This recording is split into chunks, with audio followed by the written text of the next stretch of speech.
Buenos días, gracias por estar en este medio de comunicación, un gusto tenerlo en este espacio de noticias. Su saludo inicial, buenos días. Buenos días, estimado Segundo, qué gusto volvernos a encontrar después de un tiempo importante. Un cordial saludo a todos los amigos y amigas del querido espacio de Radio Cuenca, una radio importante y tradicional en nuestra ciudad. Gracias por el espacio, estimado Segundo, y aquí estamos para poder debatir desde la perspectiva jurídica y política lo que acontece hoy en el país y obviamente cómo esto irradia también a nuestra provincia y a nuestro cantón. Muy bien, el juicio político, vamos por ahí, ¿debe de ir o no debe de ir? ¿Hay argumentos suficientes o no hay argumentos suficientes? Un informe del Gran Padrino en el que efectivamente se observan muchas cosas. Quienes hemos tenido la oportunidad de leer el informe del Gran Padrino, que son muchas de las páginas, existe quizás una responsabilidad política. Y de acuerdo, le decía, al artículo 3 de la Constitución de la República del Ecuador, uno de los deberes primordiales del Estado es justamente generar políticas que combatan y erradiquen el tema de la corrupción. En ese sentido va por ahí uno de los argumentos que plantean los señores asambleístas. Pregunta puntual, ¿el juicio político debe de ir o no debe de ir? Sí, a ver, un Estado o el Estado que se concibe en nuestro país es un Estado constitucional de justicia y de derechos. Este Estado está concebido sobre la base de que los derechos de los ecuatorianos y ecuatorianas, sobre todo, deben ser respetados y aplicados inexorablemente por parte del Estado. Y esa aplicación inmediata y directa, como plantea la Constitución de la República, refrenda u obliga mucho más a los gobernantes a cumplir con los mismos y obviamente en ese sentido lleva a que el Ejecutivo, en este caso, sea aquel que tutele y que vele por las políticas públicas del Estado que están establecidos o determinados en la Constitución de la República. Y uno de esos ámbitos es precisamente la correcta administración pública. Una correcta administración pública que tiene que ver no solamente con el tema de la inversión o la aplicación del presupuesto general del Estado en torno a lo que manda nuestra norma fundamental, sino también enrumbado, como usted ha dicho, estimado Segundo, al marco precisamente de permitir un Estado transparente, un Estado de participación, en donde los principales gobernantes no sean aquellos que principalmente estén involucrados en casos de corrupción, sino sean los que principalmente combatan la misma. Y desde esa perspectiva, de ese valor constitucional, ellos están obligados a cumplir aquella premisa. Sin embargo, en la práctica, en los últimos años, y me refiero desde el correísmo, pasando por Lenín Moreno y obviamente por Lazo, esto no ha sido cumplido y la Constitución se sigue convirtiendo o se mantiene como letra muerta en el marco precisamente del cumplimiento de estas obligaciones que la misma norma fundamental o implementa o establece para nuestros gobernantes. Entonces, en ese sentido, hoy la Asamblea Nacional ha tomado una definición en función del artículo 129, que en la práctica es una norma hipotética, ¿no es cierto? Las normas se dividen en dos maneras, las normas técnicas y las normas hipotéticas. Las normas técnicas podríamos decir que son principios. En la Constitución de la República está recogido principalmente en el artículo 11, pero las normas hipotéticas son aquellas que plantean supuestos de hecho, de manera general, digamos desde la perspectiva de la argumentación jurídica. Es decir, las normas hipotéticas son aquellas que deben, los hechos deben encajar en las hipótesis deben convertirse netamente en hechos. Exactamente, deben encajar los hechos en la hipótesis que plantea la norma. Entonces, el artículo 129 es una norma hipotética que establece o que determina el tema de los argumentos, o más bien explícitamente cómo la Asamblea Nacional debe proceder para el enjuiciamiento político al presidente o vicepresidente de la República, en el marco precisamente de poder contener 3 casos específicos, y esos 3 casos específicos se establece tanto en el numeral 1, 2 y 3, en primer lugar los delitos en contra de la seguridad del Estado, los delitos de concusión, cohecho, peculado o enriquecimiento ilícito, y los delitos en el tercer numeral de genocidio, tortura, desaparición forzada de personas u homicidio por razones políticas de conciencia. Ahora bien, desde esa perspectiva, ¿cuál es la hipótesis en la que hoy la la Asamblea Nacional ha encajado la petición o el planteamiento de juicio político que va hacia la Asamblea Nacional. En el numeral 2, precisamente en torno a los delitos de concusión, cohecho, peculado o enriquecimiento ilícito. Principalmente se ha basado en dos tipos penales, la concusión y el cohecho. Pero es penal. Claro, son tipos penales. Aquí estamos hablando del juicio político. Por eso, pero el 129 establece que la Asamblea Nacional no necesariamente, y esto nos permite o nos lleva a la Ley Orgánica de Garantías Jurisdiccionales y Control Constitucional, que en el artículo, si mal no estoy, el 144, establece el tema de la admisibilidad de la Corte Constitucional con respecto al tema precisamente ya del juicio político en función de la fase de admisibilidad que hoy tiene la Corte Constitucional, precisamente desde el 144, numeral 3, en donde precisamente la Corte Constitucional hoy tendrá que ver con estos elementos. Ahora, en todo caso, estos delitos por los cuales precisamente se genera la acusación en contra del presidente de la República, no necesariamente se requiere que haya iniciado un proceso penal, sino obviamente que existan las presunciones, en este caso, o los indicios, con respecto a la participación de un mandatario, en este caso el presidente de la República, en torno a estos delitos en contra de la administración pública. Delitos que efectivamente afectan seriamente la eficiente administración del Estado, porque usted sabe, por ejemplo, la concusión permite que aquel gobernante que aprovechándose de su fuerza, de su posición de poder, puede pedir dádivas, puede pedir favores y obviamente enriquecerse, ¿no es cierto? El cohecho también es el hecho de que el contratista dice: yo te doy tal porcentaje, segundo, vos que eres el presidente de la República, te doy de estos 200 millones de dólares, te voy a dar 20 millones de dólares, y obviamente es un delito que afecta principalmente a la sociedad ecuatoriana, ¿no? Muy bien, ahí estamos claros justamente, doctor, pero el presidente de la República, ¿en qué se benefició al nombrarlo a Hernán Luque Lecaro como gerente de ENCO, de las empresas públicas, en donde se administraba más de 130 mil millones de dólares? ¿En qué se enriqueció? No lo veo que se haya enriquecido el presidente de la República. Ahora, otra cosa que debe de tener es la responsabilidad política, que sí, efectivamente, se lo puede vincular por ahí, porque quien nombra a Hernán Luque Lecaro es el mismo presidente de la República, a través de decreto ejecutivo del 21 de julio, y después le da más poder con otro decreto ejecutivo en el mes de agosto del año 2021. Esta responsabilidad, ¿cómo se la debe de juzgar, de hecho, doctor? A ver, Hernán Luque Lecaro, al ser el funcionario que estuvo a cargo de todas las empresas públicas, en primer lugar es un delegado de confianza del presidente de la República. Pongamos esto en el marco de una empresa, digamos que usted tiene una empresa, ¿no es cierto? Y usted, como empresario de una gran empresa, no tiene a veces toda la disponibilidad para hacerse cargo de la empresa. ¿Y qué hacen usualmente los dueños de la empresa? Designan a gente de confianza, el gerente general, un administrador, etcétera. Entonces, ¿qué es lo que hace el presidente al momento de designar a Hernán Luque Lecaro? Dice: mira, tú te vas a hacer cargo de coordinar todo el tema de las empresas públicas. Tú eres mi designado de confianza. ¿Y qué es la que le hace, por ejemplo, un gerente general a usted como dueño de una empresa? Le pasa constantemente la información, o que usted sea presidente, le dice: mira, está pasando esto, así están los números, y viene sucediendo esto. Es decir, siempre el empresario o el dueño de la empresa va a estar constantemente chequeando o vigilando qué es lo que pasa en su empresa, porque un empresario, digamos, un dueño de la empresa no va a permitir que le roben, ¿no?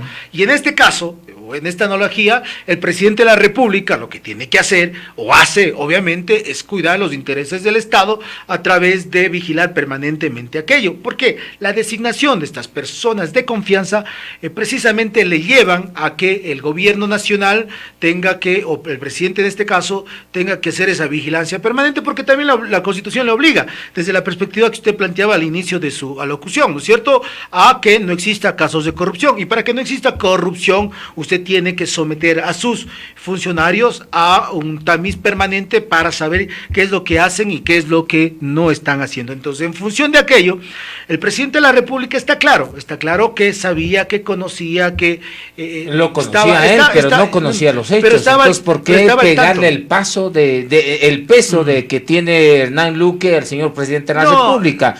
Recuerden en el correísmo que nos saquearon, que nos robaron todo, los llamaban a esos los errores de buena fe. A lo mejor esto no puede constituirse un error de buena fe, así como decían justamente los correístas cuando metían gente ladrona y sinvergüenza al gobierno. Obviamente yo creo que esta argumentación del gobierno nacional, que por todos los lados se pretende mostrar como un gobierno pulcro, no lo es. Y no solamente está el tema de Luque Lecaro, hay varios casos, el gran padrino, el cuñado del presidente de la República, que está vinculado a casos de corrupción, los narcogenerales, cuestiones que hoy han saltado en función de la separación ya de estos dos generales, en donde ellos precisamente dicen y manifiestan que el presidente de la República conocía los hechos de claro, conocía que su cuñado estaba vinculado al narcotráfico y de paso, obviamente el presidente no dice nada. Es decir, ¿qué dice el presidente? Archiven. No hay problema, archiven. Entonces eso es un acto, no es ni siquiera una omisión. El presidente está dando una orden, y esa orden beneficia a quién, le beneficia al cuñado, y de paso puede ser que le beneficie al presidente de la República. Y también el hecho de permitir que estos narcogenerales hayan actuado como actuado, precisamente quiere decir o establece un indicio que no es, digamos, un elemento de convicción, se podría decir en derecho penal, sino es un indicio que permitiría entender que el presidente de la República conocía lo que estaba pasando ahí. Eso es otro elemento que inclusive debería sostenerse, yo creo que en la argumentación parlamentaria para el juicio político. Y claro, temas como, digamos, otros ministros de Estado que precisamente en este caso, o el caso aquí de Cuenca, con respecto a Fabián Pozo. Fabián Pozo estuvo vinculado al tema de las... aduanas. De las aduanas, la designada o la responsable de las aduanas fue directamente establecida y recomendada por Pozo. Pero eso, su socio no Gotifredi. El presidente. No, el presidente conoce todo. O sea, el presidente no pero conoce no es un nada. Juicio de valor. No, es eso, doctor, no. Porque efectivamente debe conocer para aplicar. Ahora, claro, dentro de aquello, el artículo 3 señala que son deberes primordiales del Estado erradicar todos los actos de hecho de corrupción, pero hacer responsabilidades, hacer acciones particulares, en este sentido no le veo lógica que responda el presidente de la República. Claro está que de acuerdo al 233 dice que ningún servidor o servidora pública está exento de responsabilidades realizadas en ejercicio de sus funciones o por sus omisiones. Y aquí cae una argumentación, y el artículo 45 del Código Orgánico Administrativo señala que el presidente de la República es el responsable de administrar la cosa pública, que comprende dentro de esto los mismos ministros de Estado, las entidades adscritas independientes, o sea, netamente las entidades públicas, conocer y también administrar.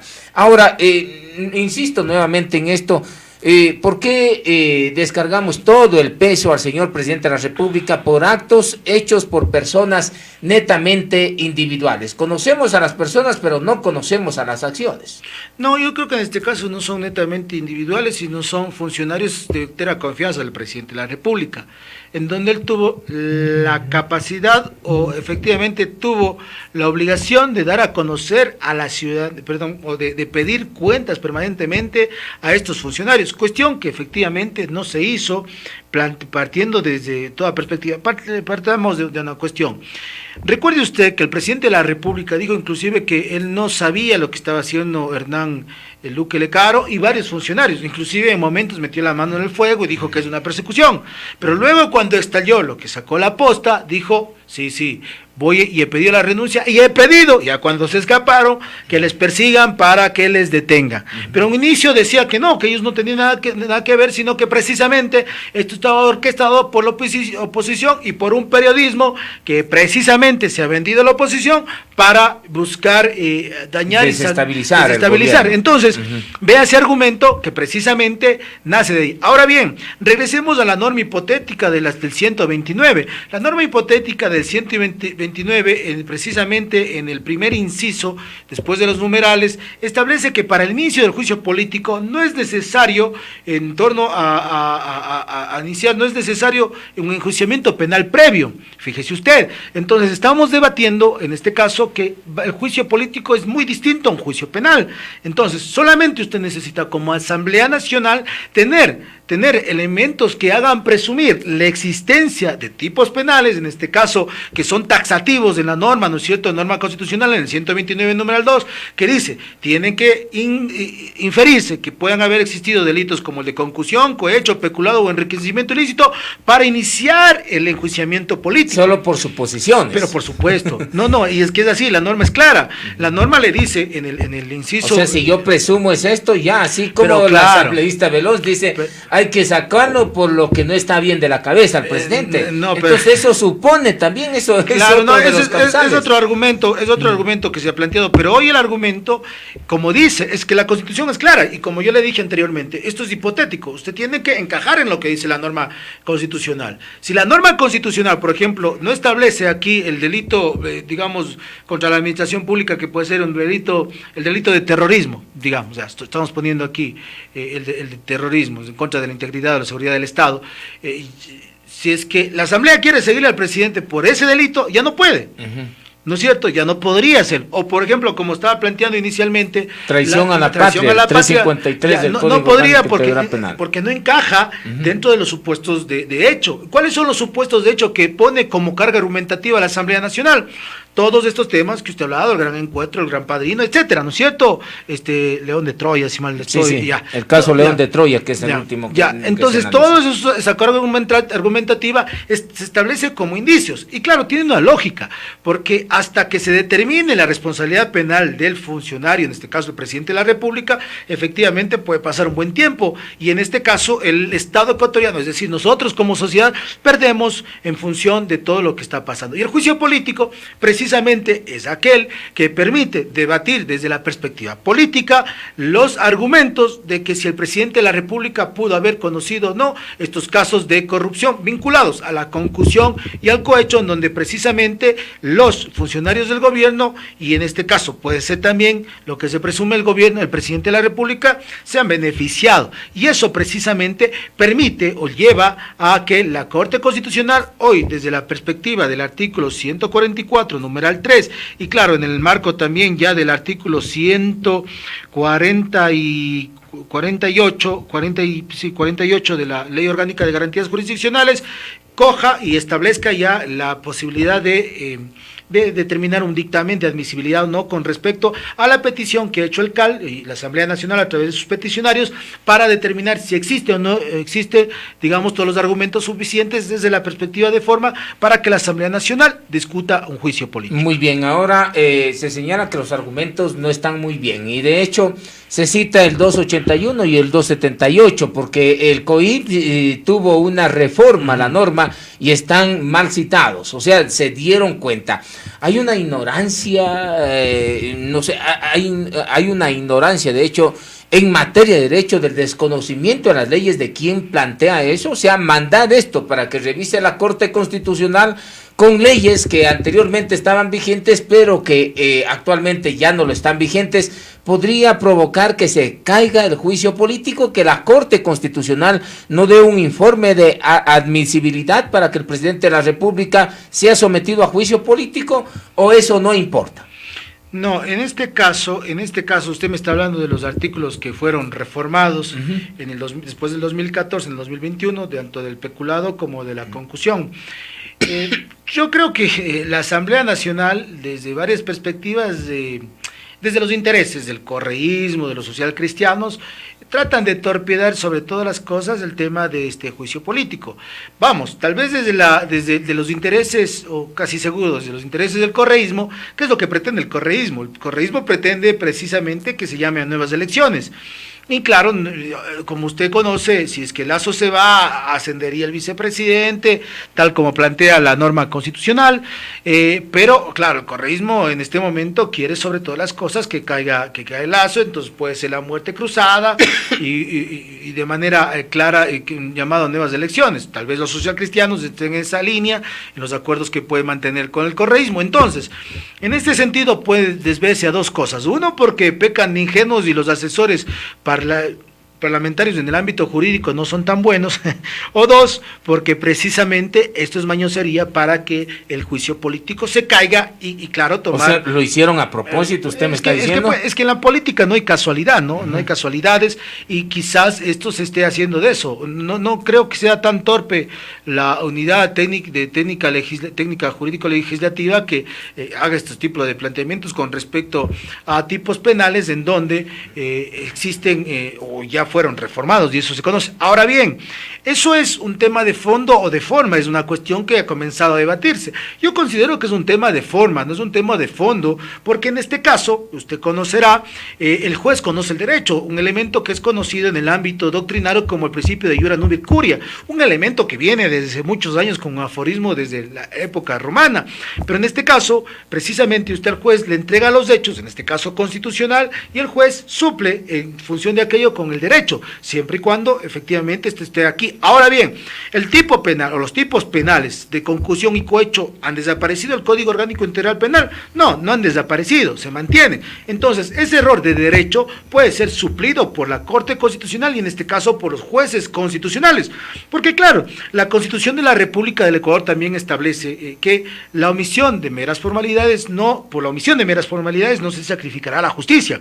Y claro, y como yo le dije en un inicio, estamos ante un Estado constitucional de justicia y de derechos. De justicia en el marco precisamente de que se vele por la verdad y de derechos, los derechos de los ciudadanos ecuatorianos a saber qué es lo que pasa, digamos, a través de este juicio político. Entonces, el argumento, por ejemplo, he escuchado a André Benavides, creo que José Chalco también aquí en Cuenca, de que este juicio no debería ir y que es un golpe de Estado, dicen inclusive claro, José se Chalco. Estudia dentro del tema del golpe de Estado, pero también hay la posición del expresidente de la Corte de Justicia, Hernán Salgado. Sí, y que tiene una posición justamente similar a la que tiene el doctor José Chalco, en esta materia. Se estudia todo esto dentro de un tema relacionado al golpe de Estado, pero aquí hay una particularidad. Los golpes de Estado, ¿quién los da? No los dan los asambleístas, sino los da directamente los militares. Por supuesto, pero... Claramente, entonces, ¿cómo entenderlo? ¿Cómo encajarlo ahí? Es que ahí... Vea, no podemos desconocer esto. El discurso jurídico, y mucho más en el ámbito constitucional, es un discurso de carácter político. Solo pongamos este elemento. La Constitución de la República, la Constitución de Montecristi, fue diseñada por políticos, bajo conceptos políticos. Por eso abandonamos el Estado de la economía social, ¿no es cierto?, que es una visión, digamos, liberal del Estado frente al Estado constitucional de justicia y derechos. Muy bien, que son dos cosas muy diferentes. Pero claro, la Constitución del año 2008 lo hicieron más ideológicamente que... Exactamente, no, la del 98 también es ideológica, desde la derecha. La del 2008. No, la del 2008 es ideológica, la del 98 también. Eso. Recuerde que la del 98 fue una constitución creada principalmente por socialcristianos, demócratas populares, y la del 2008, digamos, por un sector adaptada a intereses políticos, partidistas con una línea política de izquierda y que... Pero por supuesto, y eso pasa con todas las constituciones en el mundo, y tiene sus perspectivas ideológicas. El discurso jurídico es un discurso político, y no podemos abandonar aquello, y no se puede decir que solamente se ve desde la visión estrictamente técnico, doctrinaria. Eso es mentira, ¿por qué? ¿Por qué hago esta argumentación? Porque el planteamiento que hace, en este caso, el doctor Hernán Salgado, que fue presidente de la Corte Constitucional, el doctor Chalco, precisamente lo hacen desde una perspectiva ideológica.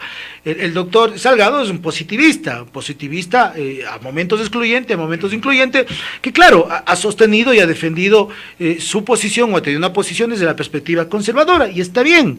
Entiendo yo que el doctor Chalco también tal vez desde esa perspectiva, y son salvables. Entonces, en este caso hay un debate también de teóricos desde la perspectiva constitucional. Pero al pasarse por encima un poco de leyes, un poco de normas, un poco de procedimientos, y saltarse de hecho el Estado de Derecho, porque se debe de seguir un debido proceso. Al violar el tema del debido proceso, cae eso en otras intenciones, no en juicio político, sino más bien en querer golpear al Estado. Vea, por menos el correísmo, estos sinvergüenzas decían que era el golpe blando, recuerde usted, en el año 2016. O sea, cuando nos quisieron meter la mano al bolsillo por el tema de la plusvalía, que nos querían cobrar todos los ciudadanos impuestos por no hacer nada, pues efectivamente terminaron diciendo el golpe blando y todo eso, y se alarmaron y empezaban ahí voceros. Ahora, no se diga con esto. O sea, ya estamos hablando de juicios, errores de buena fe, por un lado que también utilizó el correísmo, ahorita golpe blando y todo esto. Entonces, esto no se encaja, esto no se debe de estudiar, como dicen los constitucionalistas, como un proceso sí que terminaría en un golpe de Estado. Bueno, eso dice un sector de los constitucionalistas que reproducen el discurso del gobierno. Ahí no hay donde perderse. Son gobiernistas los que se... Yo considero que sí. Por ejemplo, el discurso de ayer de André Benavides es un discurso en función de sostener la posición del gobierno. No podemos obviar eso. ¿Qué es lo que salió a decir? Se cayó el juicio político porque están citando a tipos penales derogados. Sí, derogados, pero no son derogados, son reformados. Primero. Luego, plantea que ese es argumento suficiente para que la Corte diga, no dé el informe. No, pero la Corte... Pero no cree que eso es el argumento suficiente. No, al citar una norma que está reformada, que sí está vigente, está reformada. Le planteo el siguiente argumento, y esto, el constitucional es mucho más amplio, digamos, pero en el derecho penal, que es un derecho de máximas, y es muy taxativo, digamos, se determina de manera clara la interpretación, no permite la interpretación análoga.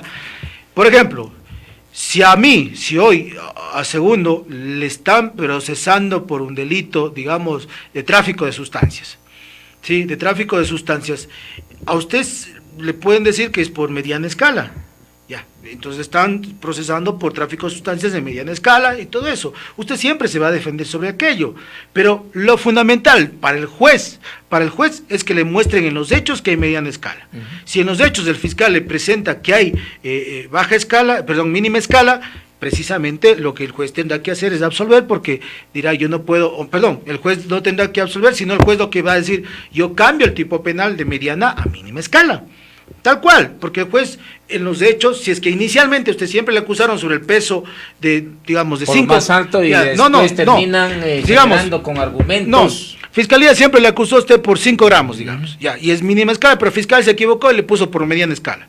El juez puede suplir ese error, porque dice no. Siempre y cuando encuentren elementos. Siempre y cuando los hechos sean de mínima escala. Sí. Si le presentan ustedes de mínima escala en los hechos, el juez puede decir, no, usted fiscal acusa por mediana escala, pero en realidad aquí los hechos me muestran que es mínima escala, porque siempre desde el inicio me mostraron por mínima escala. Entonces, en el caso del presidente de la República, se ha presentado por 2 tipos penales, concusión y cohecho. ¿Esos existen en el COIP? Existen en el COIP. ¿Reformados? Ya, están reformados, sí, pero esos elementos tienen que ser suplidos por el conocimiento del derecho del juez constitucional. O sea, la Corte puede decir, muy bien, aquí no está bien y rectifiquen. Pero exactamente. Y nuevamente va directo a la Corte. No, la Corte puede decir si son los tipos penales. Inclusive, ¿qué podía hacer la Asamblea Nacional? Mi punto de vista. La Asamblea Nacional pudo haber dicho, nosotros presumimos la existencia de los delitos, del cometimiento de los delitos de cohecho y concusión, y ni siquiera citar cuáles son los artículos. Pudo haber dicho en el COIP estos 2 delitos. Porque son cuestiones de derecho. Y claro, usted tampoco le puede, la Asamblea sí tenía esa obligación, es un desafuero, es una desprolijidad, póngale una ignorancia, una estupidez, una mañosería, como he dicho, pero obviamente eso no quita o no obsta que la Corte Constitucional diga, vea, esto es un tema de forma, y obviamente no hace que la Corte Constitucional deje de analizar si procede o no procede en el ámbito de la admisibilidad el juicio político por parte de la Asamblea Nacional. Sería una estupidez y botaría a la borda toda la construcción doctrinaria constitucional y también... Pero la Corte Constitucional analiza únicamente el tema formal, el formalismo. No puede mandar a decir muy bien esta cosa de acá, vayamos por otro elemento, sino simplemente que se cumplen los requisitos. Eso es la tarea fundamental netamente de la Corte Constitucional. Ya quien somete al juicio político es a través de la Asamblea Nacional y a través de las votaciones. Entonces, si el cascarón está mal, si el argumento quizás está mal o los artículos están mal, va a decir muy bien, aquí está el asunto presentado mal, no podemos dar un informe de admisibilidad.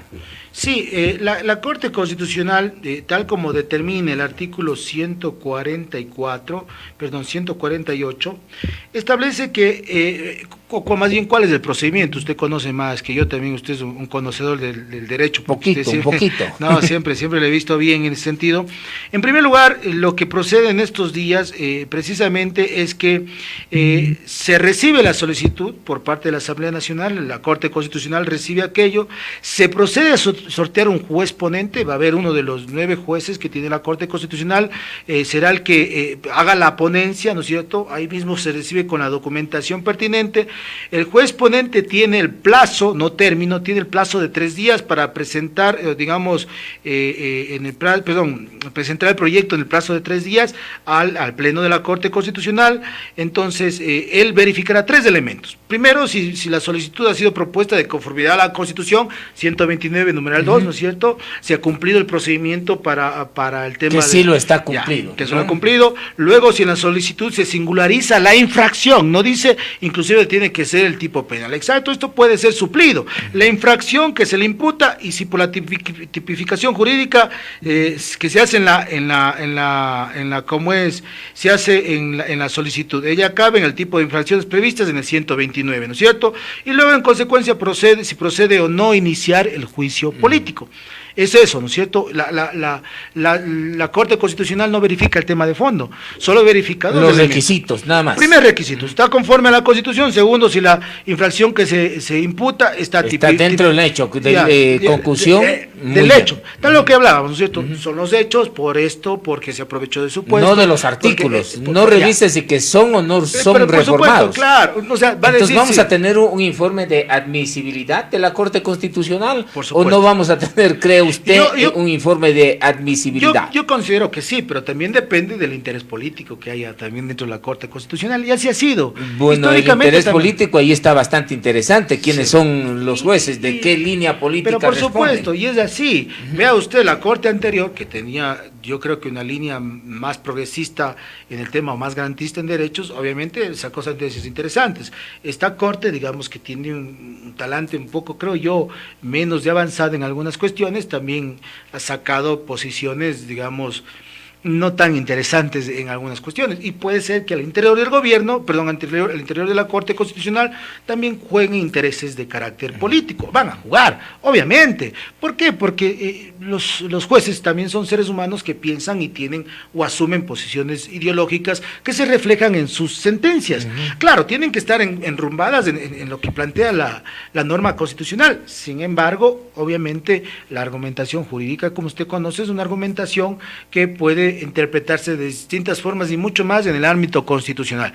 Yo creo que sí la Corte daría paso, aunque necesita las 2/3 partes, en este caso para el tema obviamente la votación de la Corte Constitucional, para que proceda o no el informe o el dictamen, de admisibilidad. Y en este caso, obviamente, de darse paso, pasaría a la Asamblea Nacional, alcalde, y luego a la Comisión de Fiscalización. Así es, quien elabora un informe, y ahí estamos también, que en la Comisión de Fiscalización es otro proceso también, porque ahí sí tiene sus votos y después manda a la Asamblea Nacional, y con 91 votos el presidente puede estar. ¿Qué cree que pase antes de aquello? El presidente podrá decir, vamos a la muerte cruzada, mandamos la muerte cruzada, y por el otro lado está el del estallido social, ¿no? El del comunismo indoamericano, que ya ha señalado que si aplica el 148 de la Constitución, el pueblo se levanta. Bien, es otra ignorancia, es otra aberración jurídica la posición que tiene Leonidas Issa, al desconocer y al pensar que está por encima de la Constitución. Bueno, en este caso, a ver, partamos. El derecho a la resistencia es un derecho que precisamente está permitido para los ecuatorianos y ecuatorianas. Este argumento que plantea Leonidas Issa, obviamente puede estar en el marco del debate político, en el sentido precisamente de que los ecuatorianos y ecuatorianas tenemos el derecho precisamente a definir o defender nuestra posición en las calles y en las plazas. También es una expresión de la democracia. Respetando otros derechos más. Siempre se respetan los otros derechos, siempre se respeta, pero lamentablemente a veces también no se hace así. Usted me habla de la muerte cruzada, precisamente. Claro, porque el presidente le da la potestad de hacerlo, aplica la norma constitucional y lo puede hacer, pues. Así como Issa tiene derecho a salir a las calles, el presidente tiene derecho a mandar la muerte cruzada. Claro, y esta es una posición en donde efectivamente se establece que se vayan todos. Y claro, puede ser una posición también viable en democracia. Frente a la inestabilidad, frente a la falta de gobernabilidad, ese tiene que ser un argumento que también permita definir el tema de la existencia de un, digamos, en este caso, precisamente, nos permita definir también la aplicación de este artículo, que es una potestad en este caso del presidente de la República, que no sé si usted tenga la valentía de aplicarlo, ¿no? Y ya no tiene capital político Lasso está muy golpeado en el ámbito político, y ese golpe en el ámbito político precisamente le ha llevado a que él hoy no tenga gobernabilidad del país, tenga una asamblea. Pero la salida puede ser la muerte cruzada, sí, para tener gobernabilidad. Gobernabilidad un poco tiempo, pero no sé si él quiera perder la presidencia de la República, el poder, ¿no? Porque como usted sabe, se llama elecciones en el lapso de 6 meses, si mal no estoy, y claro, no sé si Lasso pueda volver a... ya no puede volver a reelegirse, pero mire cómo cambia el panorama político a nivel nacional.